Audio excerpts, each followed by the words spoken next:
Hello everyone and welcome back to Towergate. It is Towergate Day 521, 521. Wednesday, I believe it is the 15th, correct? I sure hope so. I know one thing, it's the day that I take out the trash and have chicken. Every Wednesday. I take out the trash and I have chicken. Let's get to it. Rudy. Rudy. Yes, that's right. Rudy Giuliani is the one who has finally nailed it. He was on with Fox News, and he said that there needs to be a grand jury for John Brennan. He says it was Brennan who was running the show, and that focusing on Peter's been stroking us, and Lisa Page, and Ohr, and all these other people, Glenn Simpson, they were the small-time players. Brennan was running the show. Well, he's about 90% right on that. Very well done, Rudy. Very well done. Of course, Brennan, wouldn't be doing any of the things he was doing without Barack Obama. And, of course, we know that the Rotten Reverend Clinton was, if not the person running the overall operation, was certainly in cahoots with Brennan and Obama. Those are the top three heads. Those are the top of the food chain in this particular crime. Obama, Brennan, and Clinton. Whichever order you want to put them in, those are the three. When you follow everything out to where it bottoms out with Brennan. And so Rudy's absolutely right. Brennan began this situation working with foreign intelligence, primarily the UK, but probably others. That all started with them. Then he started the multi-agency task force early in 2016, early in the spring. That brought in the FBI, the Department of Justice, the Department of the Treasury, everyone but the State Department, which was left out for very good reason, because they had to stay away from the other group because they were going to be used as the vehicle by which to move the manufactured phony intelligence into the FBI. Quite the elaborate setup there for Mr. Potato Head. But yes, Rudy is right, Mr. Potato Head. So, you know, I know they're talking about, yeah, they want to interview Bruce Ohr and Nellie Ohr and Glenn Simpson. Why they want to interview Glenn Simpson again, I don't know. The first time they interviewed him, half the questions he refused to answer, and the other half he lied about. So why you would bring him in, and they know he lied. He's been caught in many lies, just like many people who've been brought in for these depositions in Congress. They lie under oath. They're under oath when they do this, but we haven't heard about a single one of them. All of them lied. We haven't heard about a single one of them being held accountable for lying to Congress. It's like there's no teeth. You can go ahead and lie to Congress under oath. It's okay. They won't do anything to you. No teeth. That needs to be dealt with in a big way. Congress needs to figure out what powers they have under the Constitution and what powers they don't have. And the powers they have, they need to start using them. You don't use them, you lose them. But absolutely correct, Rudy. Absolutely correct. Not that you probably shouldn't interview. You can call Glenn Simpson back in. You can interview him again. He's just going to lie some more. I don't expect her to get anything straight out of Bruce and Nellie. I mean, these people are not going to volunteer their crime. You're going to have to, and they're going to lie to Congress. That's why you've got to have either a presidential commission or a special counsel, someone outside the Department of Justice to come in and seat grand juries, get these people in front of grand juries. When they lie in front of grand juries, then they are held accountable, and they know it. They'll lie to Congress all day long. I think we'll get there. We have to get there. But in the meantime, yeah, go ahead and bring Bruce and Nellie and Glenn and bring the whole crew in. They're all going to lie to you. They're not going to tell you the truth. They haven't done it yet. Why would Simpson, I mean, go ahead and bring him in, but he's just going to lie to you again. Nothing will happen to him as a result, and he knows it. But the noose is tightening. But I'm glad to see, finally, that Rudy Giuliani has obviously been digging into this thing, and he's figured it out. This stuff was all began with intelligence operations. And who was the head of that? Brennan, Mr. Potato Head. And who's his lackey? James Clapper. Clapper would do whatever Brennan told him to do. He's a moron, an idiot. And he thinks Brennan's a lot smarter than he is, basically. It'd be my guess. Brennan must have coerced him or convinced him that going through with all this stuff was the right thing to do. And Clapper went along. And we know about what Clapper did as far as making sure that the media, CNN, got the media hook they needed to report on the Trump on the meeting with Trump and Comey, where Comey told Trump about the dossier. That was all set up. The news hook was given to CNN by Clapper, and then he goes to work for them. So anyway, good job, Rudy. Well done. Start drilling down on Mr. Potato Head, and you will be getting much, much closer to the truth. And remember, CIA director doesn't just go off and run these kind of operations without the president knowing all about it. And who were they doing it all for? They were doing it all for the rotten Reverend Clinton. And we know that essentially John Brennan turned the CIA into the Hillary Clinton campaign headquarters. His office was full, according to people who saw it, was full of Hillary Clinton 2016 propaganda. I mean, campaign stuff. So it looked like a campaign office for the rotten Reverend Clinton. Yes, keep digging, keep drilling down on John Brennan, and you will be getting much, much closer to the bottom of this affair, believe me. Paul Manafort will not testify. They will bring forth no witnesses or any evidence. They're basically going to use their final closing legal argument to try to win the case. Now, I wasn't in the courtroom, I wasn't on the jury, but I've been on some juries. And I don't know about you guys, you ever been on a jury or what you think about that, but I'm not so sure this is a great move, and I realize if he testified that he would be cross-examined. I understand that. But my feeling as having been on a jury, and and this is my opinion, you all may not agree, but, I think when a person who's accused does not take the witness stand to go up, the jury wants to hear the guy who's accused sit on the witness stand, look him in the eye, and say, I didn't do it. I didn't do it. And when you don't do that, I think it just raises questions in the jurors' minds. What's he afraid of? He's afraid of cross. He's afraid of cross-examination. He doesn't want to sit here and say he didn't do it. So I think it's a risky legal maneuver here. I wasn't in the courtroom, so I don't know what kind of a case they made. Maybe Manafort's attorneys feel like Uncle Bob's people didn't make a good enough case that he should risk putting Manafort up there. Maybe he thinks, man, I can win this case just by making a closing argument and raising questions about everything and targeting Gates. I mean, you could sit there and make the whole thing about what a slimeball Gates is. And, of course, Mueller's entire case rests pretty much with Gates. So maybe this is the way they're playing it. I mean, obviously, these are high-dollar lawyers. I'm not a lawyer, so maybe they know better than I do. I assume they do. But I'm just saying, from a jurist point of view, from a citizen point of view, when you're in a court situation and the person accused does not take this witness stand, it does make the jury think, why doesn't he want to take the witness stand and deny the charge against him? I mean, if you're innocent, if I'm innocent, I want to sit in front of that jury and tell them I'm innocent. And I'm not afraid of being cross-examined because I know I'm innocent. I'm not going to get tripped up in a lie because I didn't lie because I didn't need to, because I was innocent. It's just the way I see it. But we'll see what happens in the Manafort trial. But that looks like the decisions have been made by Manafort's team. So that's pretty much it. I guess next week they'll do their closing arguments, and so this case should be wrapped up pretty quick. And we'll see where it goes.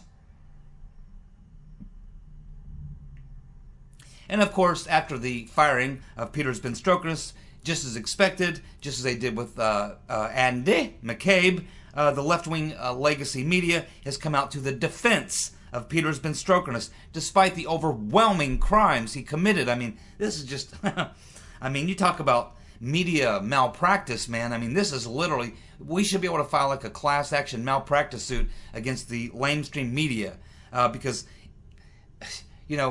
regardless of what they think of Trump or whatever, when you look at what Peter Strzok did, and we only know some of it, there's a lot more to come out, but just what we do know, how the media can come out and defend that is just, it just shows you how hardcore biased and how much hatred they have. I mean, there is nobody that the left-wing media would not come out and defend who's in opposition to Trump. There's no one. Absolutely no one. It's just unbelievable to watch this. And of course, we know Peter's been stroking us. Within an hour of him being fired, he already had a GoFundMe and an account set up, and he already had a trust fund set up. So he's raking in hundreds of thousands of dollars. That's all going to be wasted money, because I don't care how many hundreds of thousands or millions of dollars that people donate to Peter's been stroking us. He is guilty as hell, and he is going to jail. Yes, he is. And now I heard, of course, that Gary Johnson is going to be running for the Senate in New Mexico. Now, I don't think so. You know, I used to like Gary Johnson. When he was the governor of New Mexico, he did a pretty good job. He was always a little bit of a lefty. Of course, I'm a libertarian, and so when he, decided to run as the libertarian candidate, I thought, yeah, I could look at Gary Johnson.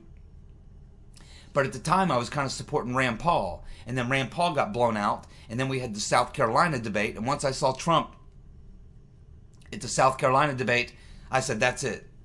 I'm with Trump, man. I'm with Trump all the way. And I forgot all about Gary Johnson. But as he continued to see that he was gaining a little bit, but not enough. And so it looked like he wanted to take votes from Trump at the beginning. But then when he realized he wasn't really taking votes from Trump, he started trying to take votes from the left. And then he moved hardcore to the left, and he came out and made all those statements on immigration. He's for open borders, and all these other things. And, I just really, really lost a lot of respect for Gary Johnson, to see him move and cave and go that far to the left. Really disappointed me, because I always thought he was a pretty straight shooter. But yeah, Gary Johnson, we don't need Gary Johnson in the Senate in New Mexico. I mean, you could do a lot worse, I guess, but he's an anti-Trumper for sure. And no, we really don't need Gary Johnson in New Mexico. I certainly hope we can do better than him. Unbelievable. Trump's approval with blacks is now up to 31%. 31%. That is up 13 points in 1 year. 13 points. My friends, the Democrats cannot win a national election with any Republican, let alone Trump or any Republican, getting 31% of the black vote. And that's now. Imagine a year from now. Imagine 3 years from now. Imagine 2020 what that numbers could be. He could be at 50% approval or more with blacks. Probably in the 30s, maybe in the 40s with Latinos. There's absolutely no way the Democrats will get slaughtered. Slaughtered.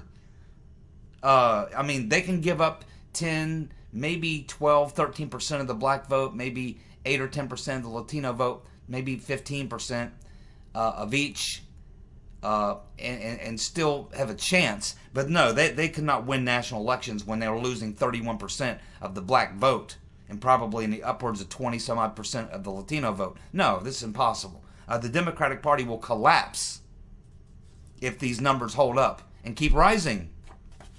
Absolutely extraordinary figure.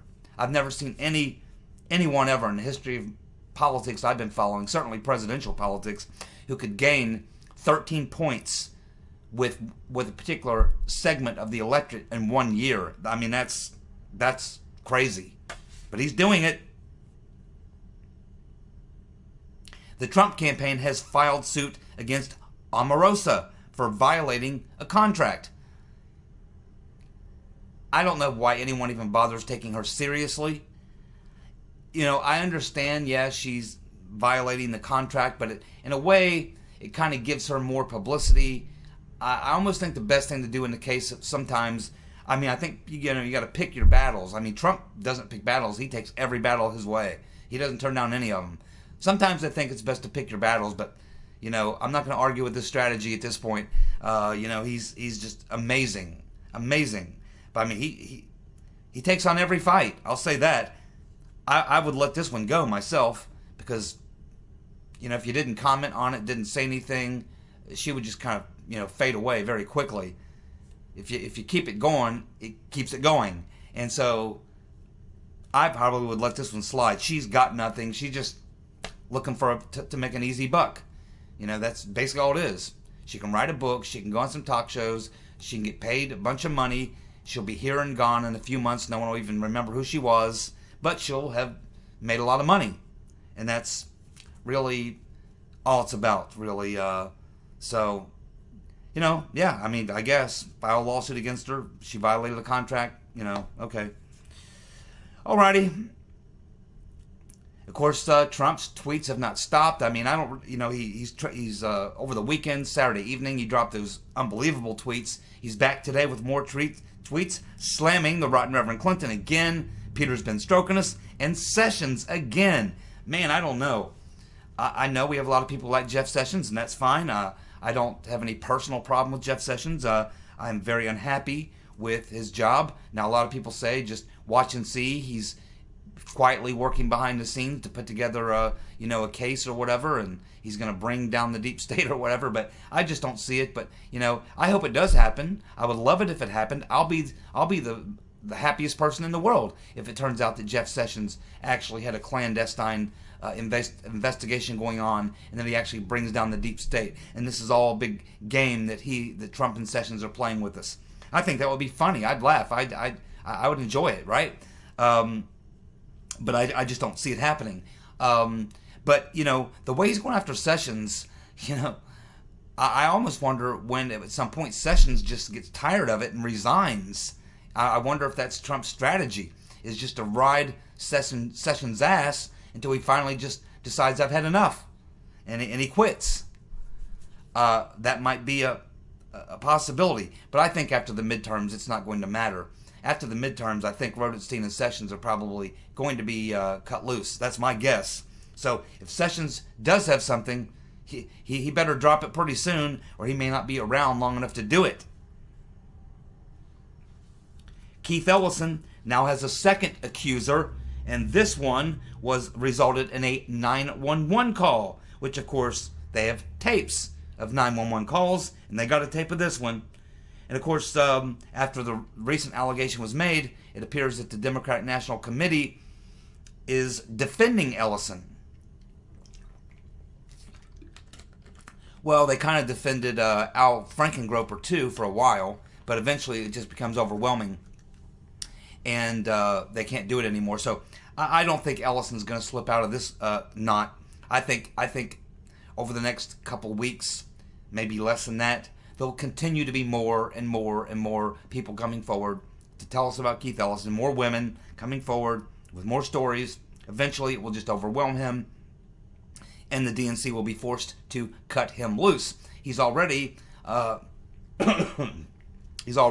having to seriously backtrack from his anti-Semitic dealings, I guess you'd say, or actions. Not so much things he said, but he was participating in a couple of what are known to be anti-Semitic organizations, working with anti-Semitic or associating with anti-Semitic people who are part of organizations like that. And that's not good if you're a Democrat, especially because the Democrats rely heavily on the Jewish vote. And a lot of Jews vote Democrat. And, it's not good if the number 2 man at the DNC is perceived as being anti-Semitic. It's the last thing that they need, as they're losing the black vote. They're losing certainly losing the white vote. I mean, I don't know why a white person would vote for a Democrat, and I can't figure that one out.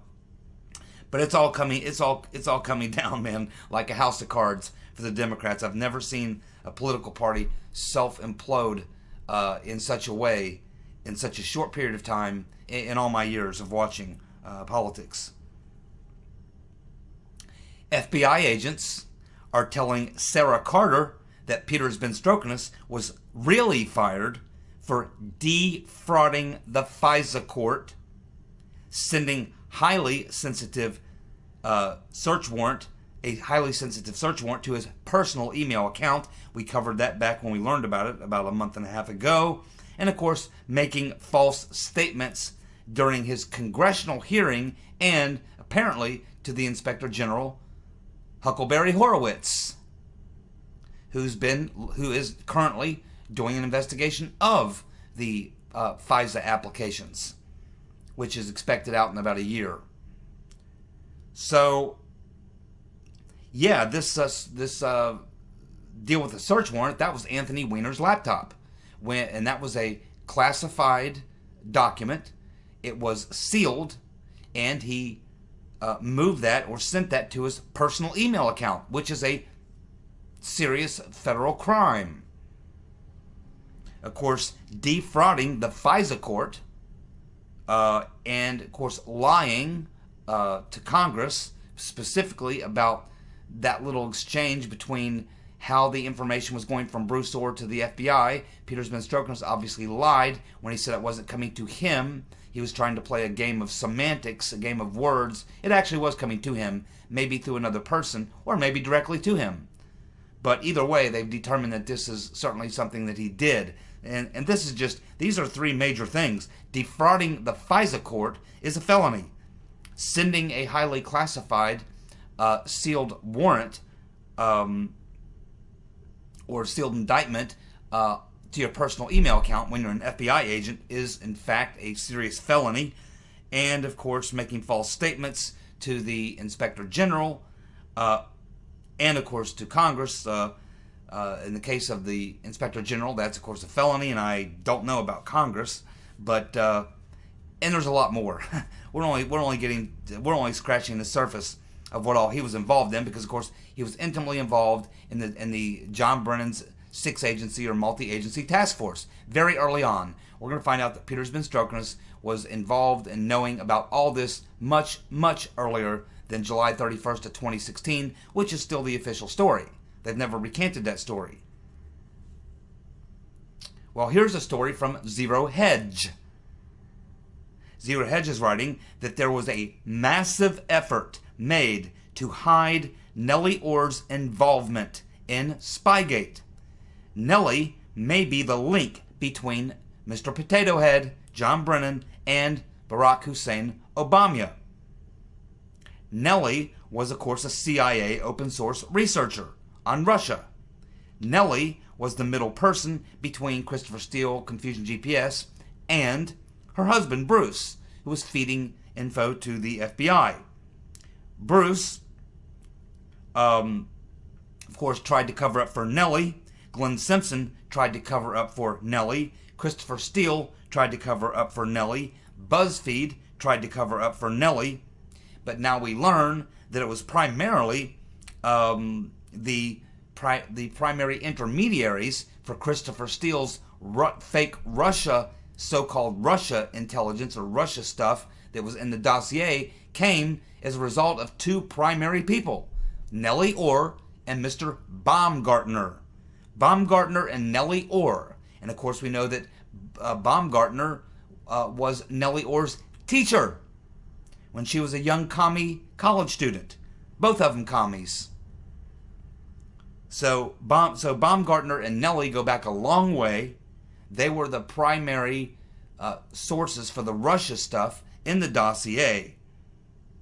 Now, if you follow things through, of course, you find, according to Zero Hedge, that Nellie will lead you to Mr. Potato Head, John Brennan. And, of course, John Brennan leads you to Barack Hussein Obama. That's why I said earlier, Giuliani is absolutely correct to be dialing in and drilling down on Brennan, because Brennan is directly connected to, he only has one boss, only one person over John Brennan, Mr. Potato Head, and that was Barack Hussein Obama. Brennan could do nothing or would do nothing without Obama knowing. And who were they working on whose behalf? The rotten Reverend Clinton. And we know that Brennan and Clinton have their own intermediaries between them. People in the State Department. It's all going to come out, my friends, every bit of it. I'm telling you. It's coming out drips and drops at a time. But the dam is breaking. It has been for some time. And we are moving in the right direction. And again, I think after the midterms, I do think Trump's going to declassify a lot of stuff. Probably some of it before the midterms. Probably the Carter Page FISA application, the 21 pages, I think will be declassified. I think that the notes of the however many, I think it was 12 conversations with Bruce Ohr, which we saw heavily redacted. I think we're going to get that mostly unredacted. Probably find out who our guy is. So there's a lot of problems for these people, and if you're silly Sally Yates, you have to be very, very nervous, because again, Bruce Ohr is about to come under the microscope, as is Nellie. And of course, Silly Sally Yates was Bruce Ohr's boss, which means everything that Bruce Ohr was working on, Sally Yates had to be either promoting it or certainly knowing about it, and she absolutely had to know about Nellie Ohr's role. She had to know about Bruce and Nellie Ohr's role and what they were doing. She was his direct overseer, and we know that she was a critical part of going after Michael Flynn, and a critical part, she signed the very first FISA warrant on Carter Page, and then the other three were based on her warrant. So, and she's someone that would actually be thrown under the bus. Obama and Hillary and Brennan and Lynch, they're not going to go down for Silly Sally Yates. And they're going to have to go much higher when they go headhunting, when all this works itself out. They're going to have to go much higher than Bruce Ohr. It can't stop at Bruce Ohr, because you have to ask the obvious question. Did his boss know what he was doing? And his boss was Silly Sally. Silly Sally, lawyer up. I'm sure she already has. The Markets Work, Jeff Carlson and Tracy Beans. Two different sources for the following information I'm about to give you. So Tracy Beans, and thank you Joe Mack for providing that link. Tracy Beans has discovered that Papadopoulos has now filed a motion for discovery. Uh-oh. Exactly like Michael Flynn. Michael Flynn pleads guilty to lying to the FBI. They keep pushing his sentencing date. And then all of a sudden, he files for discovery. And the judge says, yeah, we want to see all the exculpatory evidence that you had against Flynn. And everything's been on the down low. We haven't heard a thing. It's been really, really quiet. And it's almost like they just want Flynn to go away. I mean, the sentencing hearing has been pushed back. We know of no new dates has been set. His attorneys are looking for discovery. And now we have the exact same thing, it appears, happening with Papadopoulos. His attorneys have now want to go for discovery. He's already pled guilty, just like Flynn, to lying. He had a sentencing date, just like Flynn. It was Papadopoulos' date, just like Flynn, pushed back. We have no new date. Well, actually, I think they did set a date for like September, but it'll be pushed back again. And now we have Papadopoulos also wanting discovery. And we can assume it's the same thing, that they believe there's some exculpatory evidence that that was not brought into play. And keep in mind, we can assume that Papadopoulos had probably a national security letter or two, or maybe a FISA, taken out on him, which means, where's the exculpatory evidence? And how did they acquire the evidence they acquired? And why did the arrest and just the whole way the thing went down with Papadopoulos? They arrest him at the airport, and within hours, he has no lawyer. He pleads. He agrees to plead guilty to the lying, and then everything's kept on the down low. He gets a really quick court hearing. I mean, just the whole way that went down. I mean, there's a lot more going on with Papadopoulos than what we know.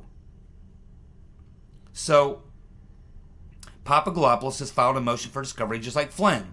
Now, as far as this little affair, which involves Alexander Downer, which, if you remember, they say that the July 31st Operation Crossfire Hurricane was set into motion because of the meeting with Papadopoulos and Downer. But we know from Devin Nunes that Five Eyes Intelligence has nothing. So let's go through this. We were first told that Papadopoulos and Down the Hatch Downer, that the meeting was a chance meeting. But now we know it was not a chance meeting. We know that Erica Thompson arranged the meeting for Down the Hatch Downer. Thompson was a counselor to Downer in the Australian embassy. Papadopoulos didn't say Russians had the rotten Reverend Clinton emails. He said that they had damaging materials, but did not say what form. That's what Downer says. Downer also says that they talked mostly about Trump's foreign policy and mostly about Asia, not Russia. Downer says that he reported the conversation to Mr. Joe Hockey, the Australian ambassador to the U.S., a couple of months after the meeting in the bar with Papadopoulos. But we now know that is not true because Kim Strassel revealed in an article she wrote that, of course, this was not true. And then Hockey's official statement was that Mr. Hockey neither transmitted any information to the FBI nor was he approached by the U.S. about the tip. It appears that Alexander Down the Hatch Downer gave the information directly to the U.S. Embassy in London. Australian intelligence did not notify the FBI. Uh-oh. That's a problem because the FBI is saying they launched Operation Crossfire Hurricane on July 31st, 2016 because of the Downer-Papadopoulos meeting. And that they learned about it because Papadopoulos and Downer had a chance meeting in London where Papadopoulos said something about Hillary emails, that the Russians had emails. But we now know all that's false. Downer, and we were told that it was given to this Joe Hockey, the Australian ambassador, but now we know that that's not true either. More lies. What actually did start that Operation Crossfire Hurricane? The answer, nothing. Nothing, my friends. And that's why a lot of people, for a lot of reasons, are going to jail. That's why. That's one reason. There's many reasons, but that's one reason. The FBI story is obviously at odds with Mr. Hockey, and there was no Five Eyes intelligence.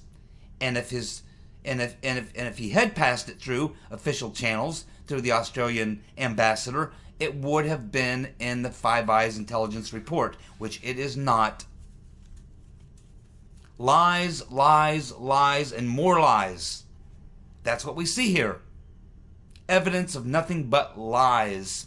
You know, if the lamestream legacy lying media were covering this story and really investigating this story, this whole thing would be over by now. We would be looking, we would already be in the sentencing period. We would be seeing dozens of these high-ranking Obama officials being sent to jail right now. But the media, as someone, I believe it was Patty, who pointed out in the most recent video in the comments section that, you know, it's not just that the media hates Trump and that's why they're providing cover. It has a lot to do with the fact that they're very involved in all of this. They know that they were getting a lot of classified information. They know a lot of it was false. They know they were reporting false information. It's one thing to say, oh, well, we had a bunch of people leaking from the DOJ and the FBI and the CIA and everywhere else. Everyone was leaking stories to us about Trump, Russia, this and that and the other thing, including the Clinton campaign. So, but what they haven't admitted and will never admit is that they knew that the information that was being so-called leaked to them was false, was fraudulent, it was lies. They were running literally most of the corporate media, which is most of the media people pay attention to, right? In the mainstream, most of that stuff that they were running, they knew was lies. They were acting as a propaganda wing for a political party, a political administration, the ideology, and the whole nine yards, all lined up against Trump. The media were willing participants knowingly putting out false information, lies, during a presidential campaign. We know they did it. We know they did it working with the Right Reverend Clinton in the primaries against Bernie. We learned that from the WikiLeaks releases. But what they did in terms of the general election against Trump was far worse, because they were reporting on information that was being leaked to them that would be classified information that they knew was false. They were totally in the tank for the Right Reverend Clinton and the Obama administration, willing to do anything, including destroy their very reputations, not just as networks, but as media personalities. When all this shakes itself out and all these perps are being thrown in jail for their crimes, and they will be, I don't know if the media can be convicted of crimes, but their reputations will be destroyed. Destroyed.